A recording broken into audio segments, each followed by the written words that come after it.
우리 앞뒤자 다시 한번 인사하게 잘 오셨습니다. 은혜 받으시기 바랍니다. 예. 한 주간 평안하셨습니까? 예. 오늘도 하나님 우리 아버지와 주 예수 그리스도로부터 은혜와 평강의 복 여러분 가운데 함께 할 수 있기를 주님의 이름으로 축복합니다. 예. 한 중년 부부가 있었는데 아내가 눈이 나빠가지고 수술을 했는데 수술이 잘못돼가지고 실명을 하게 되어집니다. 그래서 남편이 아내를 극진하게 간호를 했어요.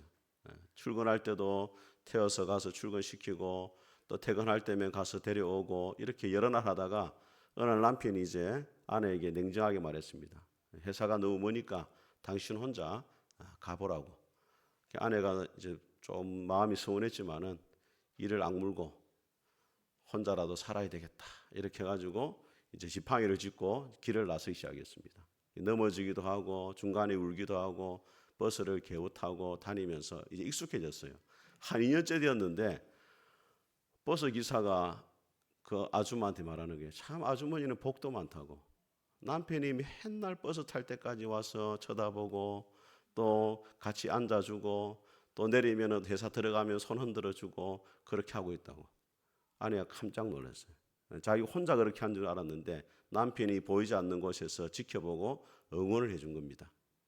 우리 여성분들 표정 보니까 세상에 그런 남자가 어디 있나 이렇게 이런 표정인데 제가 왜 이 말씀을 드리느냐, 부활의 주님이 우리 눈에 보이지 않아도 주님께서 우리 곁에 함께 계시고 우리의 모든 삶을 지켜봐 주시고 응원해 주시는 줄 믿습니다. 자, 오늘 이 본문의 말씀은 부활의 주님께서 제 아들을 찾아가셔가지고 실패의 자리에 다시 일으키시는 그런 말씀입니다. 오늘 본문의 말씀을 통해 가지고 우리가 어떻게 하면 실패의 자리에 다시 일어날 수 있는지 하나님의 음성을 듣도록 하겠습니다. 첫 번째로 실패의 자리에 일어나기 위해서는 보이지 않아도 주님이 함께 계신다는 것을 믿어야 됩니다. 우리 1절 말씀 같이 읽어보겠습니다. 시작. 그 후에 예수께서 디베랴 호수에서 또 제 아들에게 자기를 나타내셨으니 나타내신 일은 이러하니라. 자, 그 후에라 이렇게 되어 있는데 예수님이 부활하신 다음에 제자들을 오늘 말씀이 세 번째 찾아가신 겁니다. 첫 번째는 예수님이 십자가에 돌아가시고 부활하신 다음에 그날 밤에 제자들이 모여 있는데 우리 금요일에 이승 목사님 말씀했습니다. 요한복음 10장. 제자들이 문을 닫고 모여 있는데 갑자기 예수님이 방 안에 나타나셨어요. 부활의 몸은 시 공간을 초월합니다. 문을 다 닫고 있었는데 갑자기 예수님이 나타나신 거예요.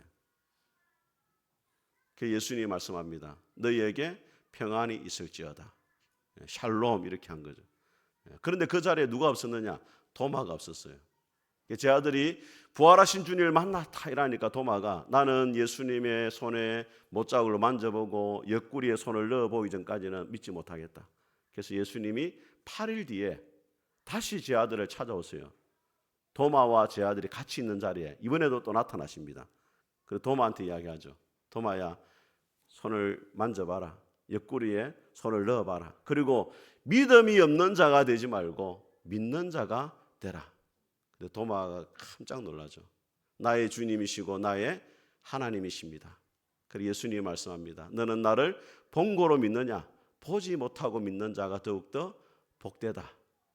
그 두 번째 나타나신 거예요. 그리고 오늘 세 번째, 두 번째는 예루살렘에 나타나셨고 세 번째는 오늘 갈릴리 바다인데 예루살렘에서 북쪽 갈릴리 바다까지 거리가 한 170km 됩니다. 3일 정도 걸어가야 돼요. 그러니까 최소 부활하신 후에 며칠이 지났느냐? 11일이나 14일 정도 지난 시간이에요. 그때 예수님이 갈릴리 바다에 찾아오셨는데 오늘 말씀해 보니까 자기를 나타내셨다 이렇게 되어 있는데 나타내셨다는 말의 원뜻이 뭐냐면 숨겨진 보물을 보여주는 것처럼 의도적으로 자기를 보여주신 거예요. 여러분, 예수님이 부활하신 다음에 제 아들과 며칠을 같이 있었습니까? 40일을 같이 있었습니다. 그런데 40일 동안 늘 함께 있었던 것이 아니에요. 예수님이 제 아들에 나타났다가 또 사라지시고 8일이 지나 또 나타났다가 또 사라지시고 이렇게 나타났다 사라지시길 반복하는 겁니다. 왜 예수님이 40일 동안 늘 같이 있지 않고 나타났다가 사라지고 나타났다 사라지고 이렇게 했겠습니까? 제가 물어볼게요. 자, 예수님이 부활하신 다음에 눈에 보이지 않아도 제 아들과 늘 함께 계셨다. 2번, 눈에 보일 때만 함께 계셨다. 어느 것이 맞아요? 예, 눈치는 있네요. 또 눈에 보이지 않아도 늘 함께 계셨는데 차이가 뭐냐? 예수님이 자기를 보여줬느냐 감추었느냐 이 차이밖에 없고 공통된 것은 뭐냐면 늘 함께 계셨다는 거예요. 그럼 왜 예수님은 그냥 나타내셔가지고 함께 계시지 왜 자기를 숨겼다가 보여줬다가 이렇게 했겠습니까? 그것은 40일이 지나면 이제 예수님이 제 아들을 완전히 떠나가십니다. 그때는 예수님 눈으로 볼 수가 없어요. 눈으로 예수님을 볼 수가 없어도 그때도 내가 너희와 여전히 함께 있다. 너희들의 모든 삶을 지켜보고 있고 너희가 하는 모든 말을 내가 다 듣고 있고 너희와 함께 있다. 이것을 제 아들에게 가르쳐주기 위해서 예수님이 나타났다가 사라지시고 나타났다 사라지시고 이 일을 반복한 것입니다. 여러분, 갓난 아기들이 엄마가 눈에 안 보이면 완전히 사라진 줄 알아요. 애를 키워보시면 알잖아요. 애를 키울 때가 엄마가 옆에 있는데도 눈에 안 보이면 없어진 줄 알아요. 막 울죠. 근데 이제 1살, 2살 나이가 들면 어떻게 해요? 엄마가 안 보여도 옆에 있다. 주방에서 일하고 있고 옆방에서 일하고 있고 안심을 해요. 이제 우리 예수님 믿는다는 것은 뭐냐? 눈에 보이지 않아도 주님이 늘 나와 함께 계시고 나의 삶을 지켜보고 계신다. 이걸 믿는 것이 예수님을 믿는 것입니다. 여러분, 공기가 눈에 보이지 않지만은 늘 우리 곁에 있잖아요. 근데 그 공기를 느낄 수 있어요. 창문을 열 때나 바람이 불 때나 우리가 호흡을 들이마실 때 공기를 느낄 수 있습니다. 예수님도 마찬가지입니다. 예수님 우리 곁에 다 함께 계세요. 근데 그걸 어떻게 느낄 수 있느냐? 성경을 읽을 때나 기도를 할 때나 예배를 드릴 때나 주님의 임재를 느낄 수 있습니다. 우리 곁에 공기가 아무리 많아도 공기를 들이마시지 않으면 건강할 수가 없는 겁니다. 마찬가지로 주님이 우리 곁에 늘 계시지만은 그 주님의 임재를 의식하고 주님과 함께 동의하는 삶을 살아갈 때 비로소 우리가 영적으로 건강한 삶을 살아갈 수가 있는 것입니다. 시편 16편 기자는 말합니다. 내가 여호와를 항상 내 앞에 모심이여 그가 내 오른편에 계심으로 내가 흔들리지 아니하리로다. 여러분, 부활의 주님께서 우리와 함께 계시는 줄 믿습니다. 눈에 보이지 않아도 주님이 나와 함께 계시고 나를 지켜보시고 나를 응원하고 계신다. 그 믿음을 가지고 날마다 승리하는 삶을 살아갈 수 있기를 주님의 이름으로 축복합니다. 두 번째로 실패의 자리에 일어나기 위해서는 처음 마음을 회복해야 됩니다. 우리 2절과 3절을 같이 한번 읽어보겠습니다. 시작. 시몬 베드로와 디두모라 하는 도마와 갈릴리 가나 사람 나다나엘과 세베대의 아들들과 또 다른 제자 둘이 함께 있더니 시몬 베드로가 나는 물고기 잡으러 가노라 하니 그들이 우리도 함께 가겠다 하고 나가서 배에 올랐으나 그날 밤에 아무것도 잡지 못하였더라. 자, 여기 보면은 제 아들 이름이 쭉 나오는 7명이 나와요. 베드로와 디두모는 쌍둥이입니다. 쌍둥이. 경상도 말로 쌍디. 쌍디 누구예요? 도마. 그 다음에 나다나엘, 세베대의 아들들 야고보와 요한, 다른 두 제자. 그러니까 총 몇 명? 7명이잖아요. 확인하실 필요 없습니다, 여러분. 보지 않고 믿는 자가 복이 있어요. 7명의 제자들이 다 예수님을 부인했잖아요. 실패자들이에요. 근데 그 중에 리더가 누구냐면 베드로입니다. 베드로가 말하면 나는 물고기 잡으러 갈란다. 왜 베드로 이 말을 했느냐? 여러 가지 의견이 있어요. 예수님을 부활의 주님을 만났지만은 현실적으로 먹고 사는 문제가 해결이 안 되는 거예요. 예수님이 늘 같이 계실 때는 막 여인들이 도와주고 했는데 예수님이 왔다가 사라지고 하니까 먹고 사는 게 힘들단 말이에요. 현실적으로 먹고 사는 문제를 해결하기 위해서 고기 잡으러 갔다. 이런 해석이 있어요. 또 어떤 사람은 뭐 논이 고기 잡자. 논이 할 일도 없는데 그물이나 던지자. 이렇게 갔다는 사람이 있어요. 그런데 여러분 마태복음 28장에 보게 되어지면 부활하신 주님이 마리아에게 이야기합니다. 네 형제들에게 제자들에게 갈릴리로 가라고 하라. 거기서 내가 그들을 만날 것이다. 그 말을 베드로가 들었어요. 그래서 예수님이 갈릴리에서 만나자니까 갈릴리까지 왔어요. 그런데 가만히 생각해 보니까 예수님을 베드로가 3번이나 부인했죠.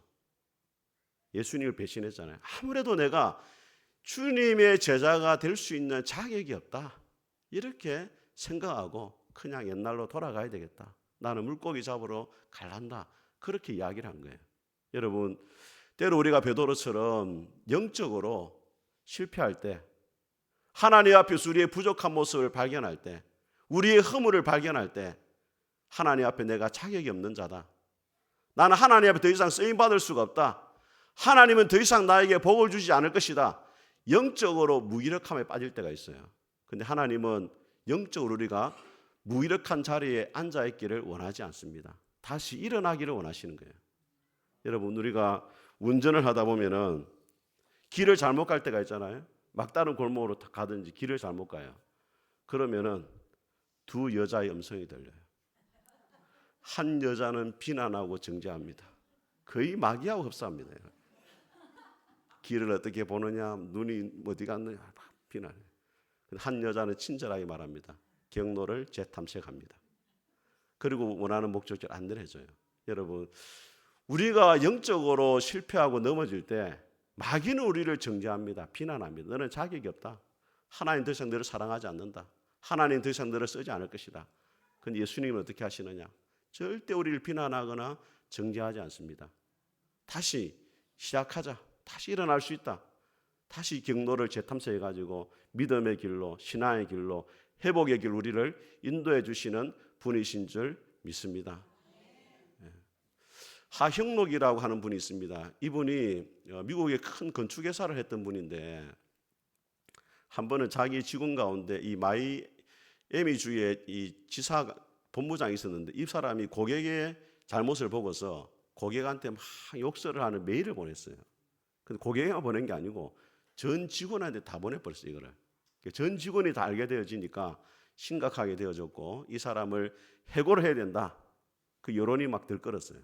그래가지고 펜실베니아에서 마이애미까지 13시간 정도 되는 거리를 비행기 타고 갔어요. 이 하행로 계장이. 왜냐하면 한 사람을 해고해버리면은 가족들 전체 생계가 위협받잖아요. 이 사람을 만나봐야 되겠다 하고 만나러 갔는데, 만나서 악수를 딱 하자마자 이 사람이 눈물을 탁 흘리는 거예요. 얼마나 긴장했겠어요. 회사에서 이제 잘못하면 퇴직을 해야 되고 가족들 생계가 위협이 되고, 눈물을 탁 흘리니까 이 회장이 이 사람이 잘못을 뉘우치고 있구나, 회개하고 있구나, 그래서 용서를 다 해줬어요. 그러면서 이런 이야기를 합니다. 하나님이 주신 지혜 덕분에 낙심의 늪에 빠진 직원을 건져내고 회복시킬 수가 있었습니다. 하나님은 절대로 이전의 죄 때문에 우리를 버리시지 않습니다.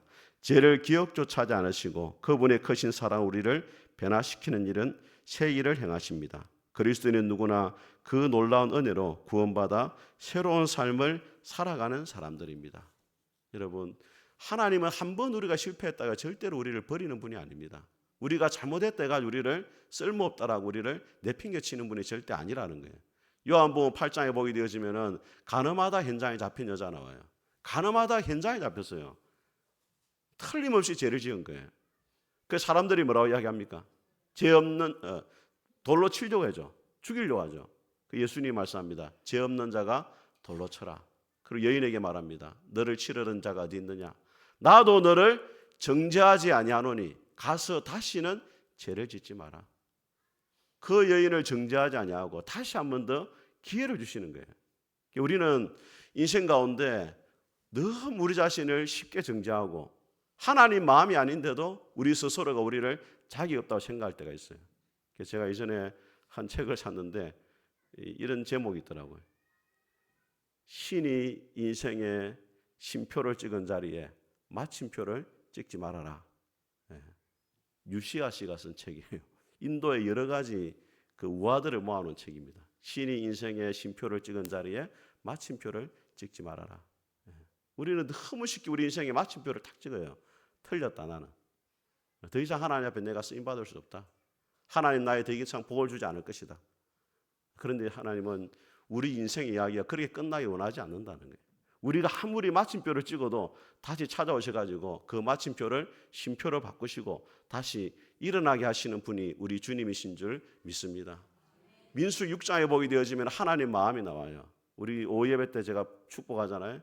여호와는 내게 복을 주시고 너를 지키시길 원하며 여호와는 내게 은혜를 베푸시고, 다시 하겠습니다. 여호와는 내게 복을 주시고 너를 지키시길 원하며, 여호와는 그 얼굴을 내게 비추사 은혜 베푸시길 원하며, 여호와는 내게 그 얼굴을 내게로 향하여 드사 평강 주시기를 원하노라. 제가 말씀을 암송하려고 여러분 너무 긴장하시는 것 같아요. 혹시 목사님 틀리면 어쩌나. 하나님이 원한다는 게 복을 주시고 지키시길 원하고, 얼굴을 내게 비추사 은혜 베푸시기를 원하고, 그 얼굴을 내게로 향하여 드사 평강 주시기를 원한다. 하나님은 항상 우리에게 복을 주고 지켜주고 은혜를 베풀고 평강을 주시기를 원하는 분이지, 우리를 버리고 내팽개치고 미워하는 분이 절대 아니라는 거예요. 그 하나님의 마음을 여러분이 품고 실패의 자리에 다시 일어날 수 있기를 주님의 이름으로 축복합니다. 세 번째로 실패의 자리에 일어나기 위해서는 예수님의 말씀에 순종을 해야 됩니다. 우리 5절과 6절을 같이 한번 읽어보겠습니다. 시작. 예수께서 이르시되 애들아 너희에게 고기가 있느냐 대답하되 없나이다. 이르시되 그물을 배 오른편에 던지라. 그리하면 잡으리라 하시니 이에 던졌더니 물고기가 많아 그물을 들 수 없더라. 밤새 제자들이 고기를 잡았는데 한 마리도 못 잡았어요. 근데 여러분, 제자들이 어떤 사람이냐? 갈릴리 바다에서 어렸을 때부터 잔뼈가 굵은 사람들이에요. 어디에 고기가 있는지 정확하게 알아요. 근데 못 잡았어요. 예수님이 묻습니다. 애들아 고기가 있느냐? 없습니다. 예수님이 말씀합니다. 오른편에 가서 그물을 던져라. 자, 이 말씀은 순종하기가 어려운 말씀입니까? 쉬운 말씀입니까? 벌써 분열이 일어나기 시작하는. 자, 생각해보세요. 예수님의 전공은 뭐냐면 목수예요. 제 아들의 전공은 어부입니다. 전공자에게 다른 사람이 이야기하는 것은 큰 신뢰예요.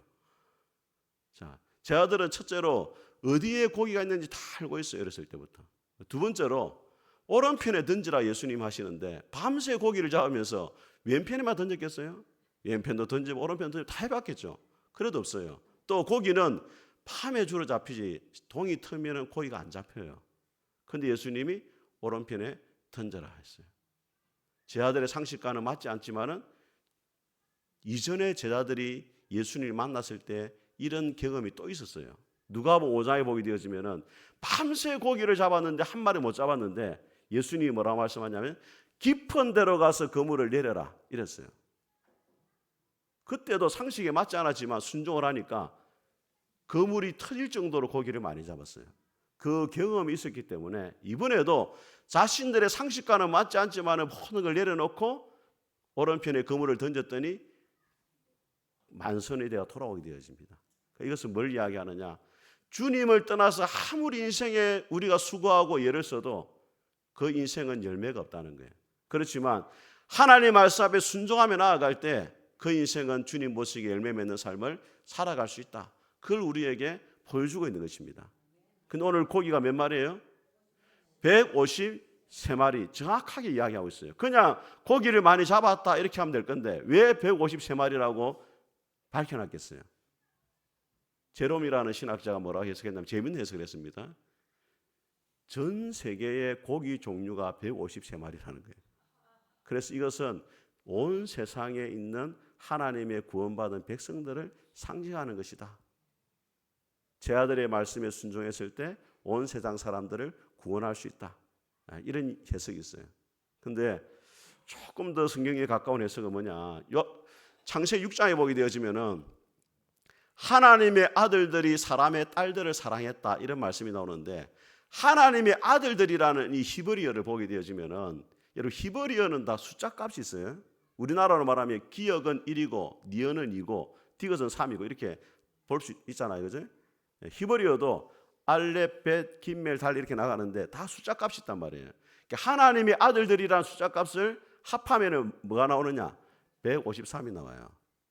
그래서 주님 말씀에 순종해가지고 복음을 전하는 삶을 살아갈 때 세상의 많은 사람들을 하나님의 아들들이 되게 하는 사람을 낚는 어부가 될 수가 있다. 이것을 예수님이 말씀하고 있는 거예요.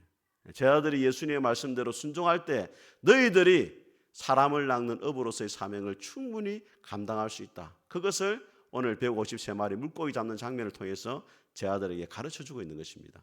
여러분, 항성주 생식이라는 걸 아시죠, 여러분? 예. 그분이 의사분인데 그분이 처음부터 이 병원이 잘 됐던 게 아니에요. 처음 병원이 많이 어려웠어요. 뭘 도입했냐면, 지금은 일반화되어져 있는데 피를 뽑아가지고 검사기관에 보내가지고 그걸 사람들에게 통보해주는 그런 서비스를 했어요. 처음에 잘 됐어요. 근데 문제가 생겼어요. 남자인데 어떤 통보를 보냈느냐, 기관에서 자궁암 없음 이렇게 보냈어요. 그래가지고 이게 항성주 생식 유명하다 보니까 이게 뉴스에 나와버렸네. 9시에 뉴스는 안 나왔지만 마감 뉴스에 나왔어요. 그래가지고 구속될 뻔한 위기에 처한 거예요. 이제. 근데 그쯤에 선교사님들이 강의를 해달라 해가지고 비행기를 타고 강의를 마치고 돌아오는데 하나님 뭐라고 말씀하냐면, 망하더라도 멋지게 망해라, 그런 말씀을 주시는 거예요. 그래가지고 광고를 냈습니다. 국민일보에. 목회자 선교사는 50% 건강검진 할인해주고 선교사 자녀들은 다 무료로 하겠다고. 그래가지고 그 광고를 보고 얼마나 많은 사람이 왔는지 한 달 만에 다 문제가 해결돼 버렸어요. 그러면서 이분이 이렇게 이야기를 합니다.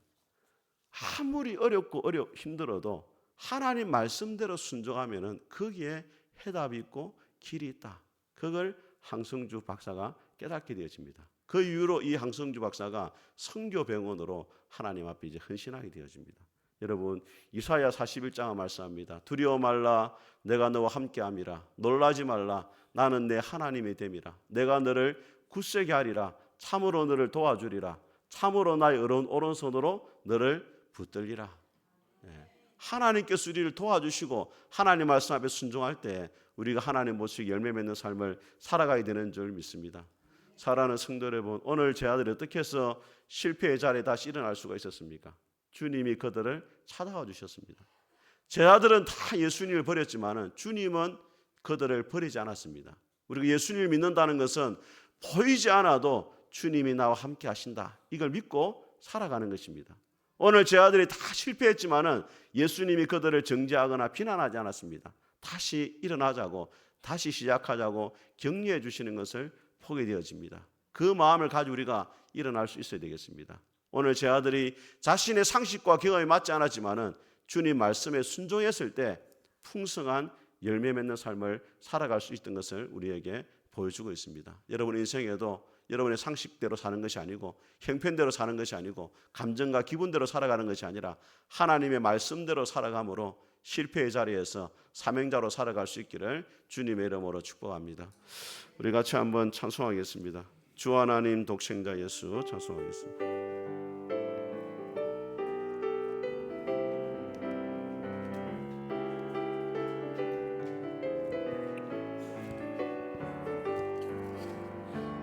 주 하나님